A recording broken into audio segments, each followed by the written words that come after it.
I'm gonna hastily put this in the beginning because let's be honest, no one reads text screens. I am gonna be showing cutscenes and talking about spoilers of the Ancient Gods Part 2 DLC. So even though I feel like I shouldn't be giving spoiler warnings, here it is. This is your chance to decide whether if you want to spoil it for yourself or not. Enjoy. He's still here? Great. I have a message for you from Marty, Hugo, and all the hardworking devs at id Software. Thanks for playing. Hell wouldn't be the same without you. That ending is something else, isn't it? A final heartfelt thank you from the developers that, and allow me to be bold here and speak for most, carried us through quarantine. All the live streams, memes, shoutouts, the end of the Doom 2016 story, and the end of Eternal's 1-year season pass was all to culminate in this DLC. There was a lot riding on the line. And sure, you can throw out excuses that the hype was so massive that nothing id Software delivered on was going to reach anyone's expectations, or that PC players indulged a little too heavily in some mods and didn't adjust their expectations accordingly. But whatever the excuse is, it doesn't matter. Everyone's gonna have their opinion. It's the internet after all. People will shit on anything just for views. And I'll say it, I'm in no way going back on anything I've said in the last 2 videos. I stand firm on what I've said with this DLC and the changes the game has gotten recently. And based off the comments in my videos and many others, most agree with it. But I'm not trying to echo any negative sentiments here. If you're curious on my criticisms of Tag 2 or the changes to Tag 1, I invite you to check out those 2 respective videos. Today I wanted to share a little bit more positivity on this DLC. id Software carried me through quarantine this last year by providing a solid game with a hell of a DLC and an incredible master level to follow up with. And if I can get a little bit more personal here, they did give my channel a second chance, which might piss off some since my videos do suck,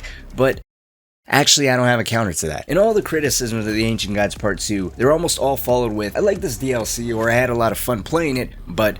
and then they go on to voice whatever they felt was lacking in the DLC. And personally, I don't think any of the positives were shared enough, and I think that some positives really weren't shared due to lack of reinforcement. I mean, look at any review, and it's either shitting on this DLC with tons of support behind it, or if the positives are shared, they're always in passing comments, quickly dwarfed or overshadowed by some disappointment someone had. Look, I'm all good with criticism, but when you start review bombing, pulling a 180 and attacking the developers that were so beloved a couple weeks ago, then you really got to take a step back and look at even stuff that I say or anyone else in the community says out of fear of indirectly encouraging these negative comments or these hate-filled remarks. Personally, something that I don't think was shared enough was cutscenes. Stand on it however you want, but we can't deny that id Software did leave their comfort zone by deciding to introduce cutscenes into the base game of Doom Eternal. Thankfully, they don't overstay their welcome and you can't bypass them, completely ignoring the lore and the story that's going on in the background. I think when it comes to the Ancient Gods Part 2, id Software really hit their stride with these things. Especially,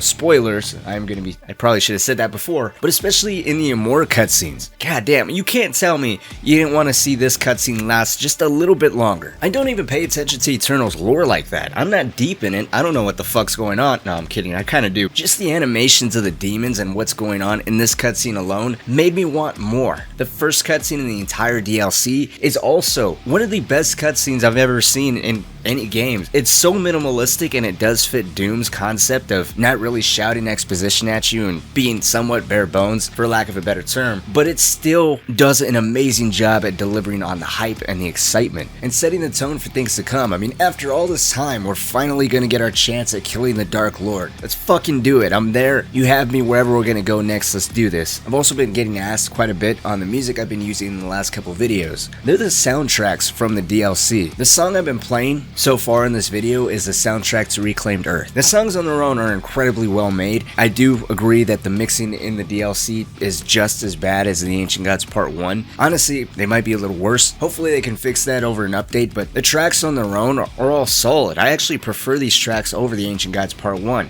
with Amor and Reclaimed Earth probably being the 2 best ones. And I know for this point, a lot of people are probably going to disagree, but I think the arenas are better this time around. Yeah, a lot of them feel the same, sure, and there's no real variety, and a lot of them feel a little too open, hence why they feel so barren and desolate. But for what they are, I actually really enjoy them. World Spirit's a UAC facility. There's a strong contrast that I brought up in my last video where in UAC facility you're playing in corridors and in tighter spaces. Meanwhile in World Spirit you have this vast openness and you have ways to maneuver. It might be a stretch, but I'd argue that if these arenas came before UAC facility, sure, the pressure's not really there in these arenas, but they're big enough to at least show how to move. You know, a lot of people still don't realize single dashing is more useful than double dashing, and we've been playing this game since day one. Basic movement to us, to a lot of people, still might be considered advanced or complex or stuff that they still don't know. And at least they try to do something a little different with the arenas, and they even took ideas from the community, or at least I'm assuming they came from the community, in the form of Miuk platforming. And although, again, horribly underutilized,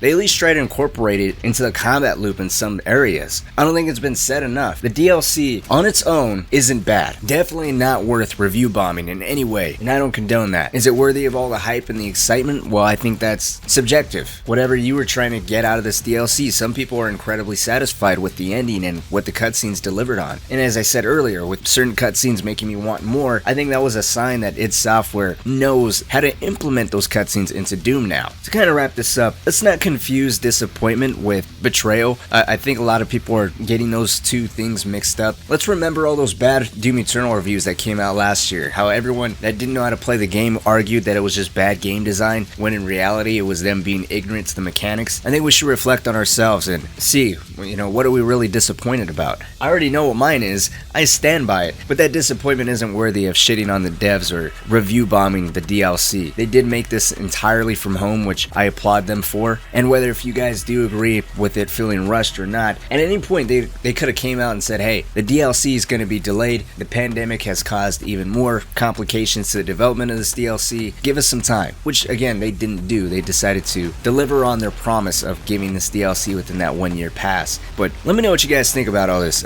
We've talked more than enough about this DLC. I think this is going to be my last video on the Ancient Gods Part 2. Unless they end up changing something, then I'll inform you. If not, I'll probably do an Ultra Nightmare guide, just a one and done deal for the most challenging parts of this entire DLC, maybe help you set up on runes, mods, and you know, so forth. But like always guys, my name is Cynic. Thank you all so much for watching. What was your favorite part about this DLC? Let's end off on something positive. Also, let's not be complete assholes on Hugo's stream tomorrow, provided, you know, they don't change the date on me again. It's gotta be fucking tough to go up and stream a skill-based shooter and try to please both casuals and elitists alike. I don't envy that position. I'll tell all of you guys to fuck off.